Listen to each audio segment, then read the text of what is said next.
Yang lebih hebatnya adalah Allah Subhanahu wa taala mampu menciptakan langit dan menata langit sedemikian rupa dan sedemikian kokohnya, sampai-sampai kalau kita melihat langit itu tidak ada satu tiang pun yang menyanggahnya.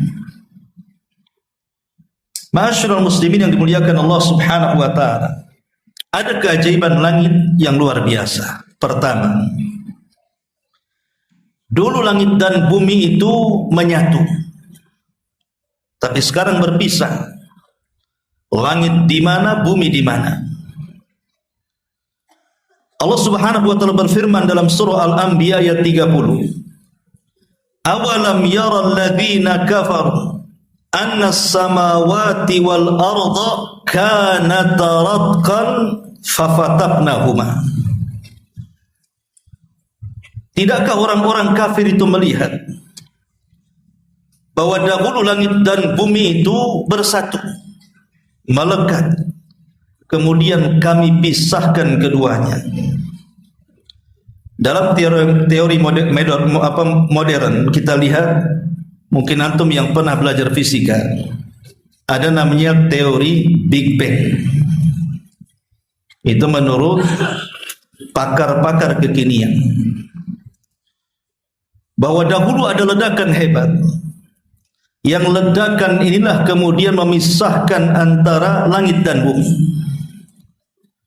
Dan teori ini tidak bertentangan dengan Al-Quran. 14 abad yang silam Al-Quran sudah turun kepada Rasul menjelaskan teori ini. Jadi orang-orang kafir ketika menciptakan teori ini, sebelumnya sudah didahului Al-Quran. Surah Al-Anbiya ayat 30 ini. Ya, karena memang Allah Subhanahu wa taala yang menciptakan langit dan bumi, dialah yang paling tahu bagaimana menciptakannya. Karena saat Allah Subhanahu wa taala menciptakan langit dan bumi itu, tidak ada yang tahu kecuali Dia saja. Nah, salah satunya Allah Subhanahu wa taala mengatakan, awalam yaral ladzina kafaru anna as-samawati wal arda kanata ratqan fafataqnahuma. Tidakkah melihat orang-orang kafir itu bagaimana dahulu langit dan bumi ini melekat kemudian dipisahkan? Ma'asyiral muslimin yang dimuliakan Allah Subhanahu wa taala, kenapa dipisahkan? Karena langit itu akan menjadi atap bagi bumi yang kita pijak. Jadi langit itu menjadi atap kita. Makanya Allah Subhanahu wa taala menyuruh kita untuk merenungkan ciptaan langit dan bumi ini. Allah Subhanahu wa taala mengatakan dalam surah Al-Imran ayat 190 sampai 191. Inna fi khalqis samawati wal ardh wa ikhtilafil laili wan nahar la ayatin liulil albab alladzina yadhkuruna Allaha qiyaman wa qu'udan wa 'ala junubihim wa yatafakkaruna fi khalqis samawati wal ardh rabbana ma khalaqta hadza batilan subhanaka faqina adzabannar. Sesungguhnya pada penciptaan langit dan bumi dan bergesernya ada siang ada malam, sebenarnya itu menjadi tanda-tanda bagi orang-orang yang mau berfikir. Siapa mereka? Orang-orang yang senantiasa berzikir kepada Allah, baik saat dia berdiri, baik saat dia duduk ataupun terbaring. Kemudian mereka memikirkan tentang ciptaan Allah akan langit dan bumi. Kemudian mereka mengatakan, ya Rabb kami, Engkau tidak menciptakan ini semua sia-sia. Maha suci Engkau, maka bebaskan kami dari azab neraka. Jadi inilah tujuan kenapa Allah Subhanahu wa taala memisahkan langit dan bumi yang tadinya bersatu dengan teori Big Bang tadi. Akhirnya kemudian bumi di bawah dan langit di atas. Bahkan langit akan menjadi atapnya. Yang namanya atap, seperti kita berada di masjid ini, ikhwan. Lantai 2 ini tidak mungkin ada kecuali ada tiang yang menyanggahnya. Coba kalau tiang-tiang ini dirobohkan, apa yang terjadi dengan atap? Pasti ikut roboh. Berbeda dengan langit, dia bisa ngambang. Siapa yang membuat langit ngambang? Padahal langit itu bukan awan yang kita lihat. Langit itu berbentuk bangunan. Yang namanya sebuah bangunan harus ada penyanggahnya. Tapi mana penyanggahnya? Kita keliling dunia saja tidak akan ketemu penyanggahnya. Dan Allah Subhanahu wa taala firmankan di dalam surah Luqman, khalaqas samawati bighairi amadin tarawnaha. Allah telah menciptakan langit itu tanpa ada tiang yang kau bisa lihat. Silakan buktikan keliling satu dunia ini dari ujung timur, barat, utara dan selatan, kita tidak akan melihat ada satu tiang yang menjaga langit. Artinya posisi langit itu mengambang, padahal dia sebuah bangunan. Siapa yang membuat langit itu kokoh tanpa tiang? Siapa lagi kalau bukan karena Allah Subhanahu wa taala? Ma'asyiral muslimin yang dimuliakan Allah Subhanahu wa taala. Dan Allah Subhanahu wa taala berfirman dalam surah Al-Hajj ayat 65. Alam tara anna Allah sakhkhara lakum ma fil ardi wal fulka tajri fil bahri bi amrihi wa yumsikus samaa an taqa 'alal ardi illa bi idnihi. Tidakkah engkau melihat Allah sudah menundukkan kepada kalian apa yang ada di permukaan bumi, termasuk juga lautan yang penuh dengan gelombang-gelombang tinggi, dengan kapal kalian bisa menundukkannya. Tentunya bi amrihi, dengan perintah Allah Subhanahu wa taala.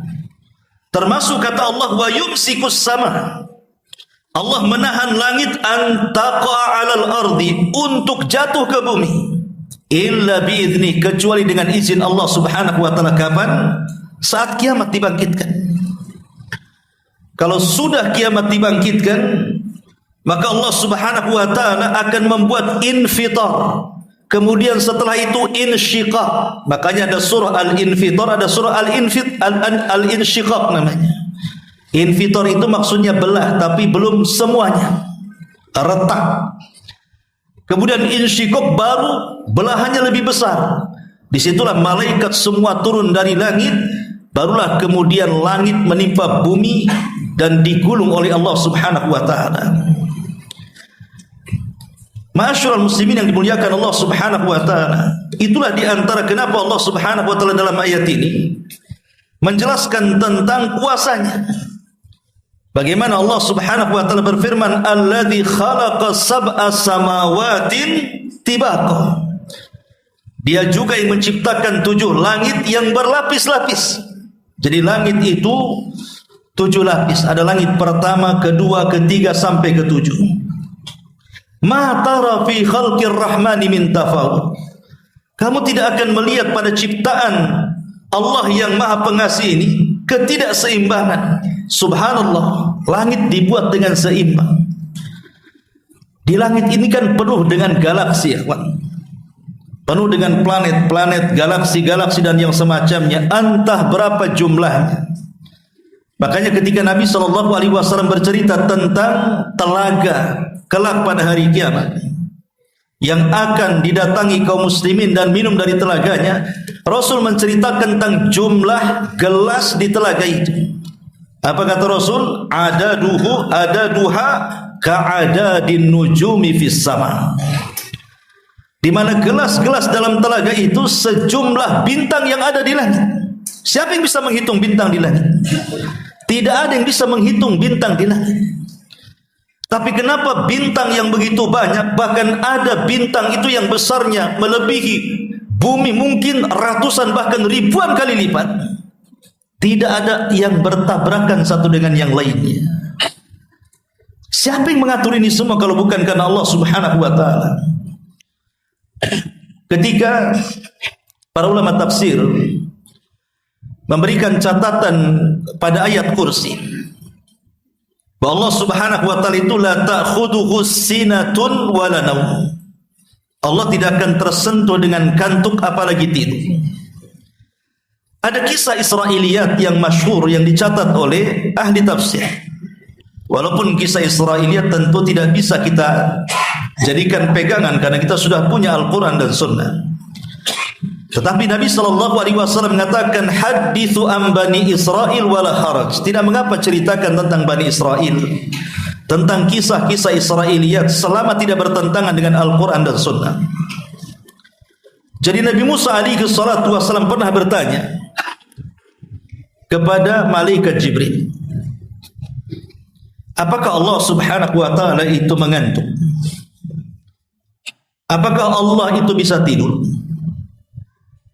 Maka kemudian Allah Subhanahu wa ta'ala memerintahkan Jibril untuk membawakan dua bejana dan diletakkan di kedua tangan Nabi Musa sambil berdiri. Jadi Nabi Musa disuruh seperti ini, kemudian diletakkan bejana di sini, letakkan bejana di sini, kemudian diisi air. Disuruh begini dalam kondisi berdiri. Nabi Musa tidak paham awalnya. Kemudian Jibril memerintahkan, wahai Musa, peganglah seperti itu. Kata Musa, sampai kapan? Sampai kau paham. Akhirnya Musa pun lama memegang bejana seperti ini. Akhirnya dia ngantuk. Ketika dia mengantuk, dia kaget karena bejananya jatuh di salah satu tangannya, kemudian pecah, tinggal satu. Kemudian Musa pun tidak tahan menahan ngantuk, akhirnya tidur, jatuhlah bejana yang kedua. Kemudian Jibril alaihi salam mengatakan, ya Musa, kalau seandainya Allah tersentuh dengan kantuk dan tidur, maka semua galaksi dan planet yang ada di langit seperti itulah yang akan terjadi. Pasti akan bertubrukan satu dengan yang lainnya. Pasti akan berjatuhan satu dengan yang lainnya. Kalau Allah sempat ngantuk, kayak seandainya antum tidur, kemudian nyetir, ngantuk sajalah, ngantuk berat ketika nyetir, nabrak nggak tuh? Saya pastikan bangun ditanya mungkar nakir. Ya, langsung kecelakaan. Orang tidur tidur dia nyetir, apa enggak guling-guling dia. Lah itu logika, seandainya seorang yang ngantuk saja dia mengendari sesuatu, apa enggak kecelakaan? Lah bagaimana Allah Subhanahu wa ta'ala kalau sampai dia ngantuk apalagi tertidur, apa enggak tabrakan satu planet dengan yang lainnya? Kiamatlah dunia ini. Tapi Allah Subhanahu wa ta'ala, ma tara fi khalqir rahmani min tafawut. Jadi ciptaan Ar-Rahman yang Maha Pengasih itu betul-betul terdapat keseimbangan. Tidak ada yang bertubrukan satu dengan yang lainnya. Ma'asyiral muslimin yang dimuliakan Allah Azza wa Jalla, berbeda dengan manusia. Contoh umpamanya pesawat di atas langit. Jalan yang paling lebar itu langit. Tapi ada juga kecelakaan tabrakan pesawat itu. Padahal jalan selebar-lebarnya loh ya. Ya karena pesawat yang menciptakan bukan Allah. Kalau Allah Subhanahu wa ta'ala menciptakan, tidak mungkin tabrakan. Karena Allah kalau menciptakan sesuatu pasti akan ada keseimbangan di situ. Sebagaimana ayat ini. Kalau tidak percaya, Allah mengatakan farji'il basar hal tara min futur. Cobalah kau lihat ke langit sana. Adakah kamu lihat ada celah di mana langit itu ada cacat ketika Allah Subhanahu wa ta'ala menciptakan? Tidak ada, semua seimbang. Bahkan Allah juga kemudian mentahdid lagi, memberikan dorongan lagi, summarji'il basara karrataini. Kemudian lihat sekali lagi, kalau perlu lihat sekali lagi, kata Allah, yang qalib ilaikal basar khasi'an wa huwa hasir. Niscaya pandanganmu akan kembali kepadamu dengan sangat kecewa dan letih, karena tidak akan didapati celah untuk mencela Allah dalam menciptakan makhluk-makhluknya. Ma'asyiral muslimin wal muslimat rahimani wa rahimakumullah. Lebih-lebih Allah Subhanahu wa ta'ala ini ketika menciptakan langit bukan hanya menciptakan begitu saja, tapi Allah Subhanahu wa ta'ala juga menghiasi langit itu dengan hiasan-hiasan yang sangat indah sekali. Dengan cara apa? Allah tabur bintang di mana-mana. Makanya kalau kita lihat di tanggal-tanggal awal-awal Hijriah, sebab kalau sudah pertengahan itu sudah purnama. Kalau sudah purnama sedikit tuh bintang-bintang. Tapi kalau di permulaan tanggal Hijriah belum muncul bulan, itu biasanya bintang berserak asal tidak mendung saja. Kita lihat ke langit. Posisi kita mungkin berada di tengah padang pasir atau di tengah ketinggian. Coba kita lihat ke langit. Di situ nampak keindahan ciptaan Allah Subhanahu wa taala. Makanya banyak orang-orang yang meniru kan. Buka putkot, dibuatlah lampion banyak-banyak kan gitu. Ada apa itu? Nyala-nyala semua kan, indah kali. Padahal kalau siang hari banyak sampahnya tuh. Malam aja kelihatan indah kan. Ya karena lampu-lampu itu yang membuat indah. Walaupun warungnya samping solokan pun nampak indah dia. Karena lampu yang membuat indah. Dari mana manusia punya ide seperti ini? Dia melihat ke langit. Seperti itulah indahnya langit. Makanya Allah Subhanahu wa taala mengatakan wa laqad zayyana as-samaa'a ad-dunya bimasabiha. Sungguh kami benar-benar telah menghiasi langit dunia dengan bintang-bintang yang menjadikan bintang-bintang itu penghias langit. Tetapi walaupun bintang itu menghiasi langit, dia ada fungsi yang memang Allah fungsikan. Apa fungsinya? Wa ja'alnaha rujuman lisyayatin wa a'tadna lahum 'adzabas sa'ir. Di mana bintang-bintang itu terkadang Allah fungsikan untuk melempar setan. Jadi untuk senjata Allah Subhanahu wa taala sebagai tentara Allah untuk melempari setan yang berusaha naik ke langit dan hendak mencuri dengar apa yang dikatakan para malaikat yang ada di langit dunia. Ma'asyiral muslimin yang dimuliakan Allah Subhanahu wa taala, lebih ajaibnya lagi. Tentu kalau kita cerita langit, ikhwan, ini cerita sesuatu yang gaib. Harus berdasarkan nas dari Al-Quran dan sunnah Nabi SAW. Karena belum ada orang yang sampai ke langit masalahnya. Maksudnya orang biasa ya, bukan para nabi. Oh ada ustaz dulu katanya. Ada orang yang pernah ke langit, namanya Neil Armstrong. Itu pernah ke bulan tuh. Percaya nggak antum Neil Armstrong ke bulan? Ikhwatu fiddin, muliakan Allah Azza wa Jalla. Kalau antum hari-hari ke matahari ada kan?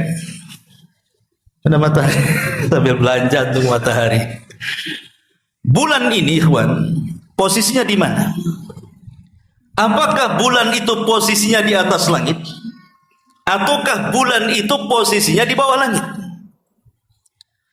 Kalau bulan posisinya di atas langit, saya bersumpah Neil Armstrong tidak pernah ke bulan. Wallahi, Neil Armstrong tidak akan pernah ke bulan. Berarti cerita ke bulan itu dusta 100%. Kalau posisi bulan itu di atas langit.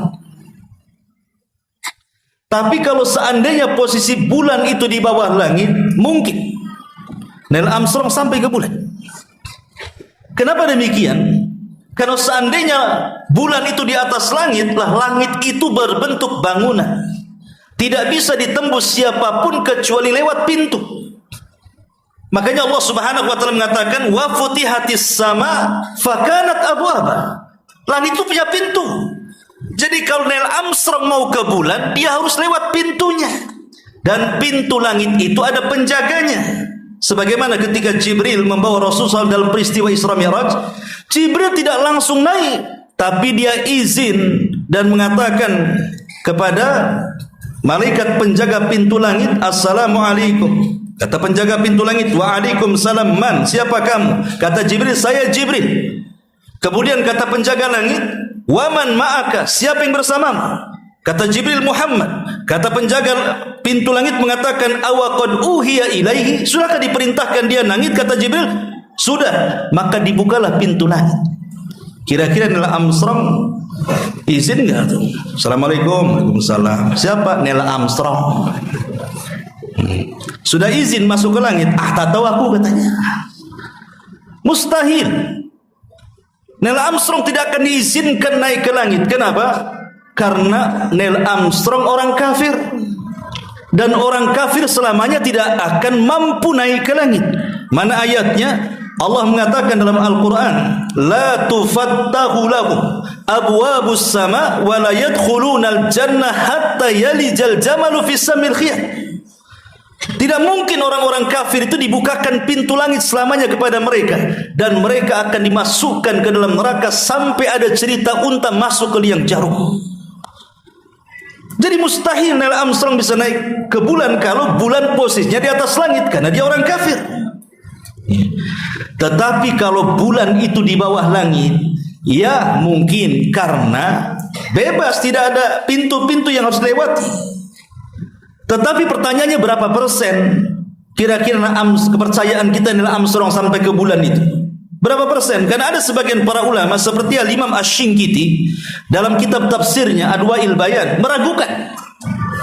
Kemudian menukilkan firman Allah Subhanahu wa taala surah Ar-Rahman, "Ya ma'syaral jinni wal insi in istata'tum an tanfudhu min aqtaris sama'i wal ardi fanfudhu la tanfudhuna illa bisultan."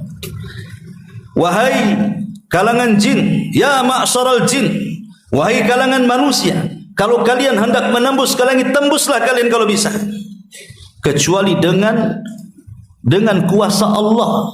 Makanya Rasul bisa naik ke langit karena kuasa Allah.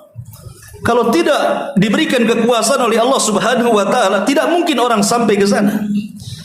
Belum lagi kemudian teori-teori macam mana mendaratnya, di sana kan tidak ada bandara. Kemudian belum lagi katanya pesawatnya itu ada beberapa pesawat, lepas satu kemudian lepas lagi. Macam mana mendaratnya? Ngisi bensinnya di mana? Kemudian pulangnya macam mana? Banyak pertanyaan. Apalagi ketika menancapkan bendera tiba-tiba berkibar-kibar, bukan di sana kedap oksigen, tidak ada angin, kenapa berkibar-kibar pula? Ada yang mengatakan itu Hollywood, macam-macam kan gitu. Ya, ada yang percaya, ada yang tidak. Itu ceritanya orang-orang cerdas lah ya kan. Para penemu, mungkin orang-orang NASA sana, kita tidak paham, tidak sampai ke sana. Tapi yang ingin saya katakan bahwa kalau kita cerita tentang isi langit ini perkara gaib, harus dengan wahyu.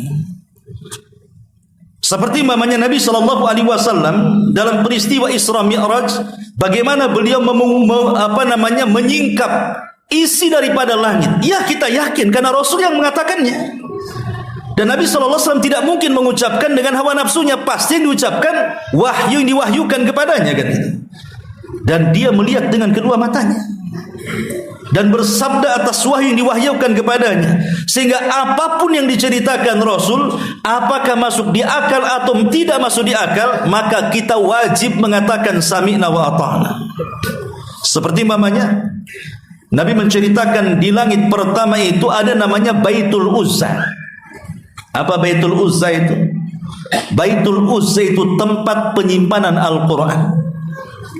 Ketika Allah Subhanahu wa taala mengatakan inna anzalnahu fi lailatul qadar, sesungguhnya kami turunkan Al-Qur'an di malam Lailatul Qadar. Apa maksudnya di sini?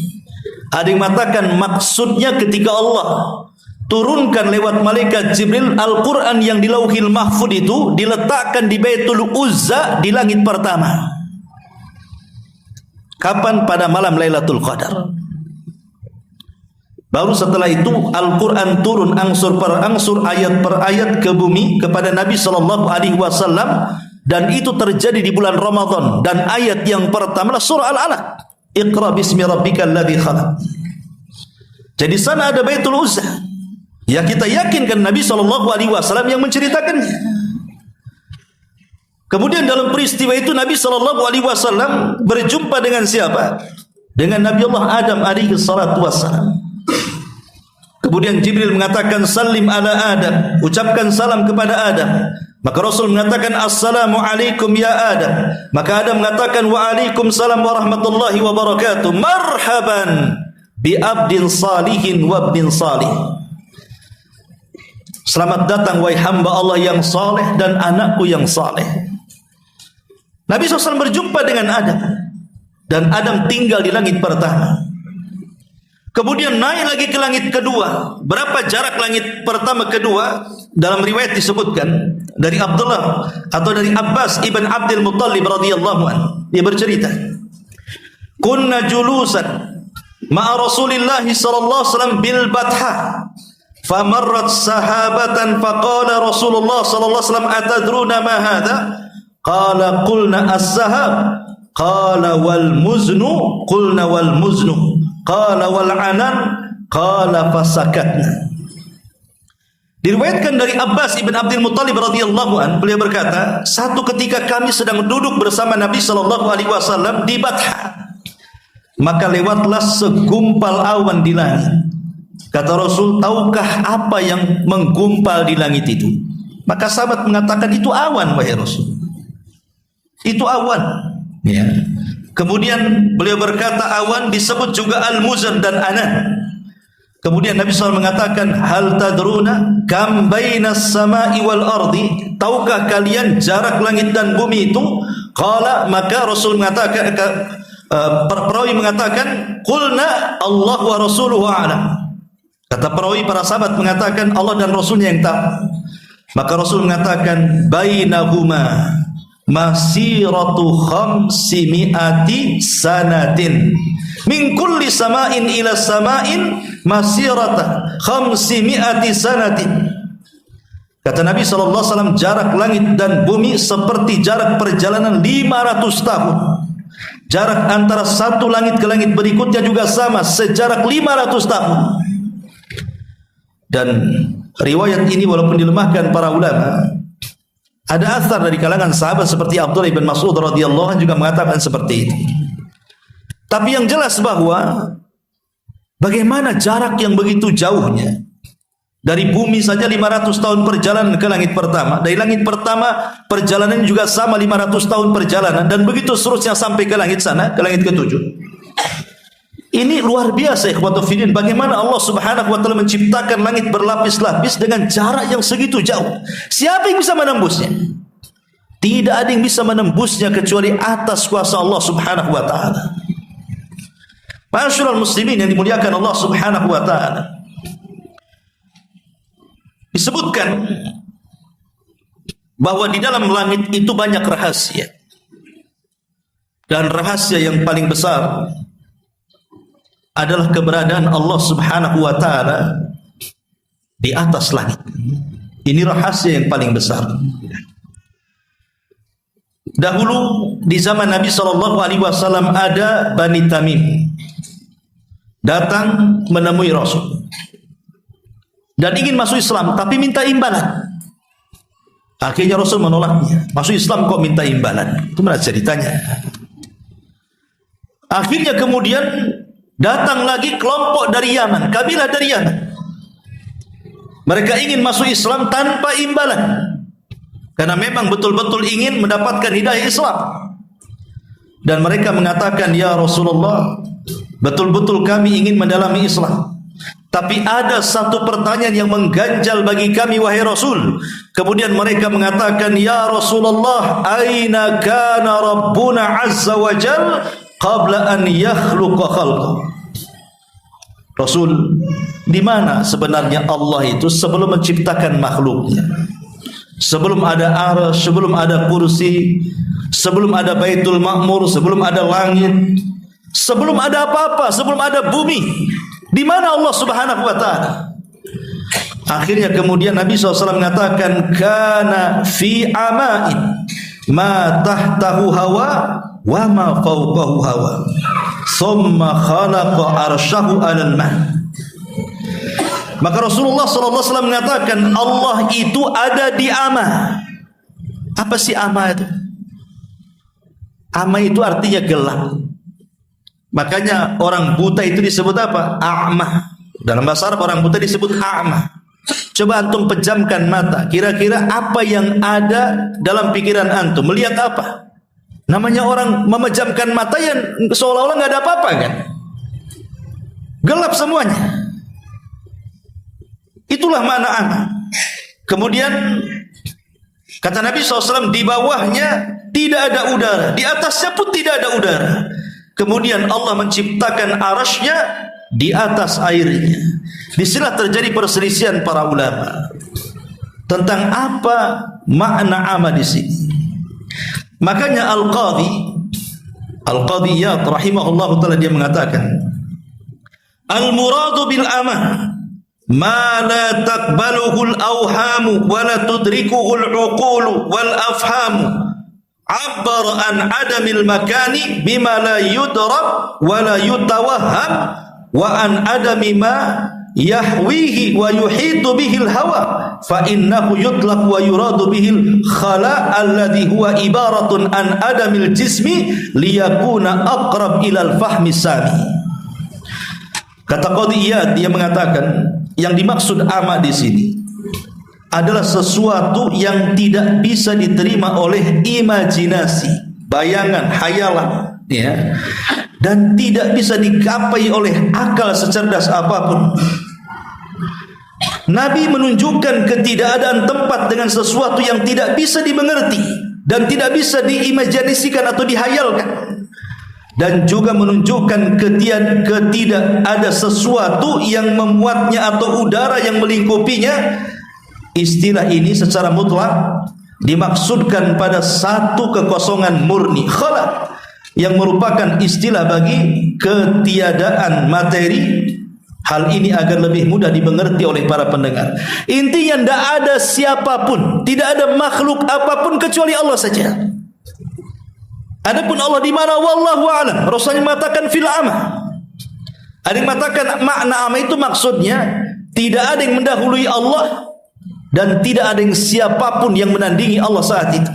Huwal awwal wa laysa qablahu syai' wa huwal akhir wa laysa ba'dahu syai'. Dia yang awal, tidak ada yang mendahului, dan dia yang akhir, tidak ada yang setelahnya. Itulah ama maknanya. Ma'asyiral muslimin yang dimuliakan Allah Subhanahu wa taala. Tapi setelah itu Allah menciptakan 3 makhluk yang diperselisihkan para ulama yang ada di atas langit itu. Pertama arsy, yang kedua lautan, dan yang ketiga qalam. Mana yang lebih dahulu? Ya. Sebagian para ulama mengatakan bahwa Allah pertama kali menciptakan itu adalah qalam. Jadi sebelum Allah menciptakan makhluk, qalamlah yang pertama kali diciptakan Allah. Kemudian Allah mengatakan, ya qalam, catatlah segala sesuatu yang akan terjadi.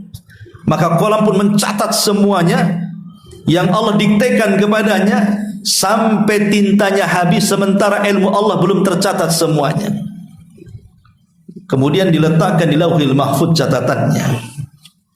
Ini menurut Imam Ibnu Jarir dan Ibnu Jauzi. Tapi ada yang mengatakan bukan qalam yang pertama, tapi yang pertama adalah arsy. Itulah yang pertama diciptakan Allah Subhanahu wa taala, dan ini pendapat yang dikuatkan oleh Imam Ibnu Taimiyah rahimahullahu taala dan juga muridnya Imam Ibnul Qayyim. Dan ini banyak dikuatkan oleh para ulama mutaakhirin seperti Syekh Utsaimin dan yang lainnya, mengatakan bahwa yang pertama kali diciptakan Allah arsy. Kemudian ada yang mengatakan bukan, tapi yang pertama diciptakan adalah alma. Alma itu artinya lautan di atas langit sana. Di atas langit itu ada lautan, ada air. Ya. Dan ini yang dikuatkan oleh Ibnu Mas'ud dan sebagian ulama salaf, di antaranya Badruddin Al-Aini rahimahullahu taala mengatakan bahwa yang pertama diciptakan itu adalah air. Dari sini terjadi pertentangan para ulama.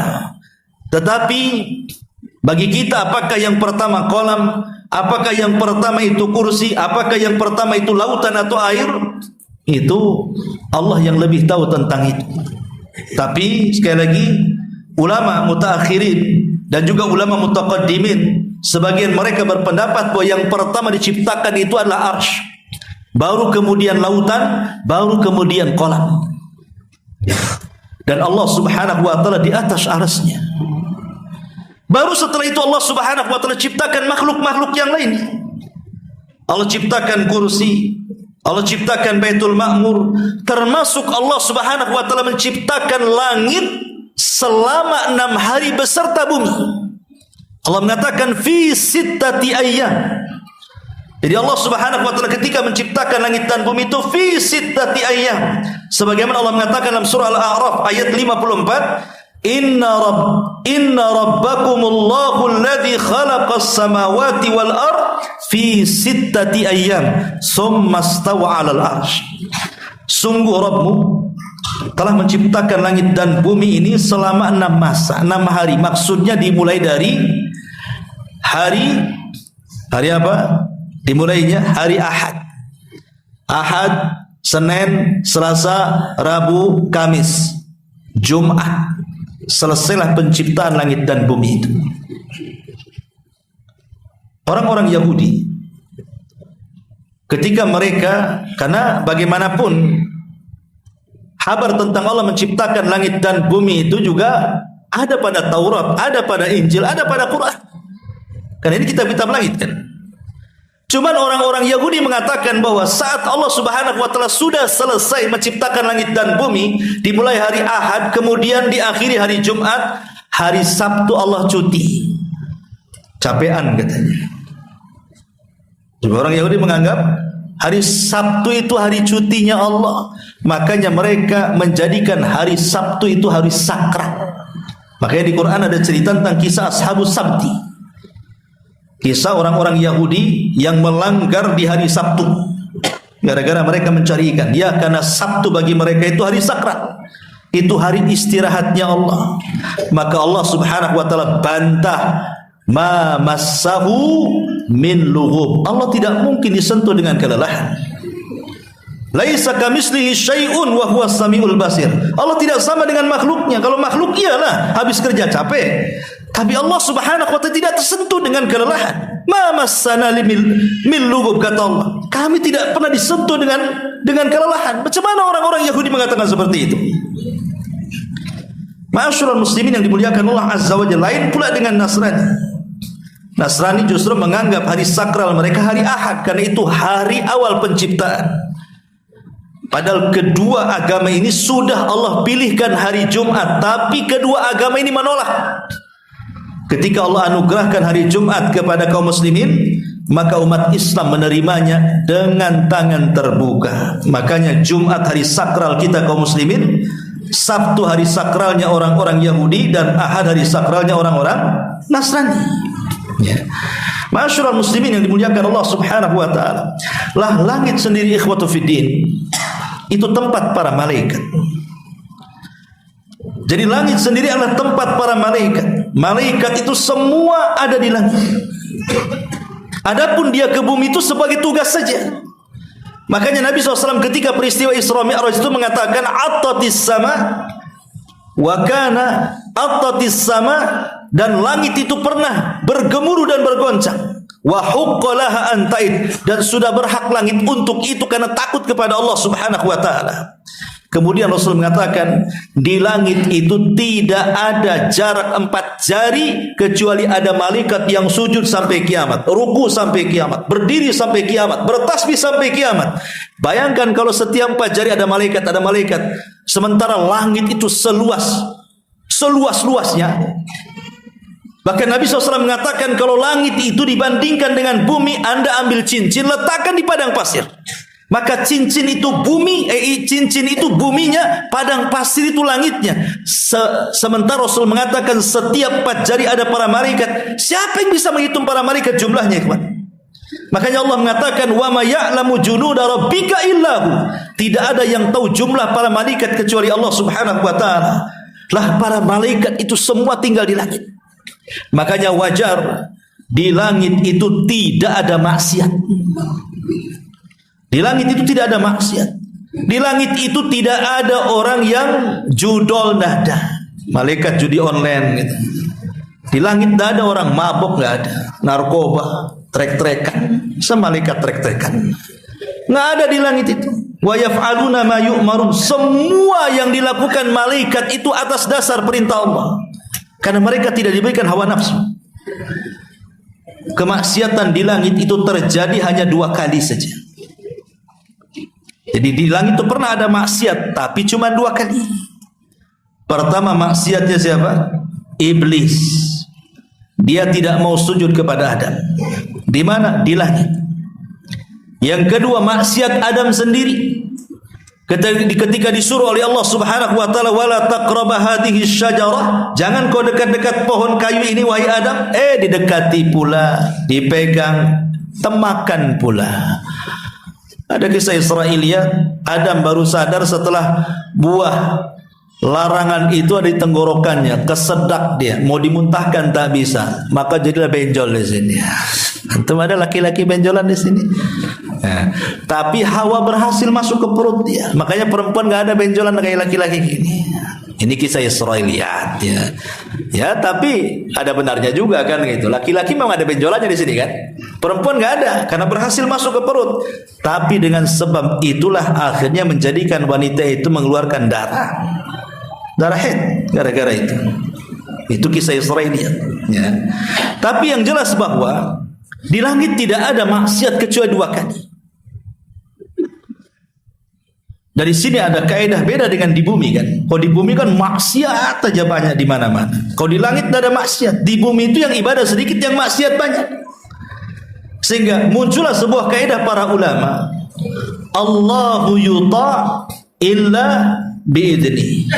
Allahu yu'sa illa Allahu yuta' illa bi'idni. Allah itu ditaati itu karena izinnya. Dan Allah itu yu'sa illa bi'ilmi. Tapi Allah itu dimaksiati karena pengetahuannya. Apa maknanya? Allah itu ditaati karena izinnya. Allah itu dimaksiati karena pengetahuannya. Ini kaidah, ikhwan. Ya. Allah ditaati karena izinnya. Begini, ikhwan, sehebat apapun antum ibadah, anggaplah tidak pernah maksiat kepada Allah Azza wa Jalla. Tidak pernah maksiat walaupun sekejap mata. Hidupnya seperti para malaikat. Solatnya, puasanya, zikirnya, baca Qur'annya luar biasa. Apakah antum menjamin ibadah antum diterima? Tidak ada yang menjamin kecuali karena izin Allah Subhanahu wa ta'ala. Kalau Allah tidak mengizinkan ibadah kita diterima, sampai kiamat tidak akan diterima. Walaupun antum jungkir balik solat. Karena ibadah itu karena izin Allah Subhanahu wa ta'ala. Antum bisa solat itu karena izin Allah. Kalau Allah tidak mengizinkan, mungkin antum dibuat setruk di rumah sana. Tapi Allah izinkan antum datang ke sini untuk ngaji. Antum bisa solat isya nanti. Antum bisa lanjutkan dengan darasnya yang lain, bisa menghafal Quran, berzikir dan yang lainnya. Tidak lain kecuali karena izinnya.